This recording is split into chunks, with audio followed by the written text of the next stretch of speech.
Last weekend, Hasbro had their PulseCon 2020 toy convention, where they showcased the latest toys for various franchises, including Transformers. Some of the toys presented include toys for Part 3 of the War for Cybertron Trilogy Kingdom. While this was a surprise for fans of the show, and gives them a sneak peek of what they can expect to see when the show actually debuts, Netflix decided to give fans more goodies by debuting a trailer for Part 2, Earthrise, of the War for Cybertron Trilogy. After watching that trailer, I noticed that one of the characters in there has to be the main villain of this particular part of the trilogy, and I think I figured out exactly who that person is. Before that, guys, make sure to hit that like button, because liking these videos lets me know that you love them. Make sure that subscribe notification bell, so miss videos just like this one. Let's get to the video. As I said in the intro, Netflix dropped a trailer last weekend for Part 2 of the Transformers War for Cybertron Trilogy, Earthrise. About halfway through the trailer, we get a glimpse of these red, evil-looking eyes appearing through an opening door, and nothing else. Later at the end of the trailer, we see the same eyes again, but this time we see the eyes along with a somewhat better look at who they may belong to. Some viewers on my channel who comment on my trailer reaction video for the new trailer suggested that the character must be Transformers characters Wheeljack or Red Alert, and I myself even thought that maybe the character was Lockdown. After looking at those characters,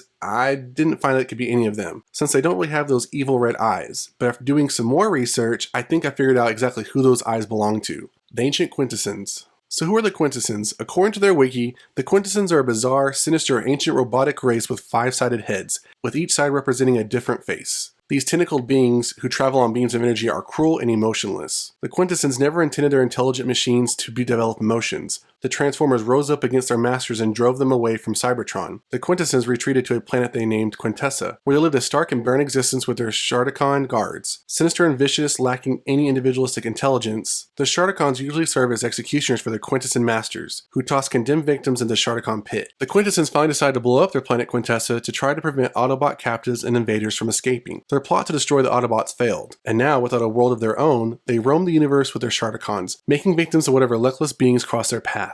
Their goal was to regain the control of Cybertron and eradicate all Autobots and Decepticons. Yet, so manipulative and cunning are they, that they even tricked the Decepticons into helping them achieve their aim. There are 5 Quintessons: the Quintesson Judge, Quintesson Bailiff, Quintesson Executioner, Quintesson Prosecutor, and Quintesson Scientist. Aiding the Quintessons are minions known as bailiffs, gatekeepers, prosecutors, and scientists. The bailiffs are roughly humanoid with plated armor skin and snouted faces. They serve as guards in the Quintesson courts, protecting the judges and dragging prisoners from their cells to receive sentences. Gatekeepers, also known as executioners, are hunchback humanoid Quintessons with spikes adorning much of their upper bodies. They are the slave drivers in Quintesson society, torturing victims with electrified pikes, whether guilty or innocent, and are responsible for feeding criminals, whether guilty or innocent, to the Sharticons. Prosecutors, like judges, float on beams of energy as their primary locomotion method. They have large, wedge-shaped heads and 3 tentacles protruding from each arm socket. They act as sub-commanders and carry out the will of the judges, asking them for their verdicts in the Quintesson courts. Scientists are somewhat similar to the prosecutors in construction, though they feature more bulbous heads and are bearded, somewhat more human faces.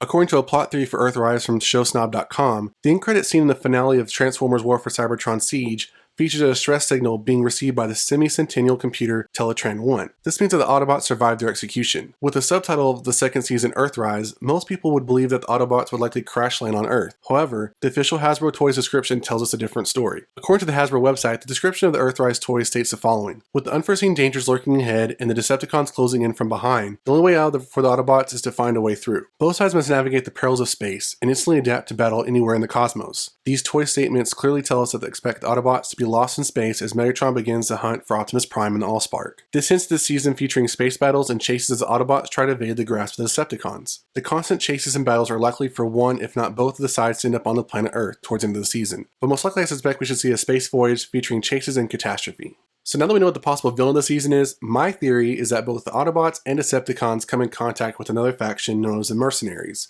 similar to the ones that we've already seen on Siege. As the story progresses and tensions get heightened, I think the Decepticons and a few mercenaries find or attract the Quintessons, who end up going against both the Autobots and the Decepticons, causing them both to flee to another planet, possibly Earth, leading us up to Part 3, Kingdom. So what do you think about the new villain for Earthrise being the Quintessons? Now I'm sure maybe I was pronouncing that wrong, Quintessons, Quintessons, it's one of the two, tomato, tomato. Let me know in the comments what you think about them being the possible villain. I really do think that from the clip, since we get to see it twice, that those eyes do match the Quintessons, head as far as, I think it's the Judge or Death. One of those. I can't remember which one it is, but I'm pretty sure they're the ones that match the face. So let me in the comments below what you think about the Quintessons being the villain for Earthrise. And if you don't think it's them, who do you think it actually is? They have not set a date for the new part 2 of the season, so I'm hoping soon we'll get a date. It just said coming soon in the trailer, but you know how Netflix works. It could be any day now. And that's it for this video, guys. If you enjoyed, hit that like button. If you want more videos like this one, make sure to hit that subscribe notification bell. I'll see you guys next time on the Mashup.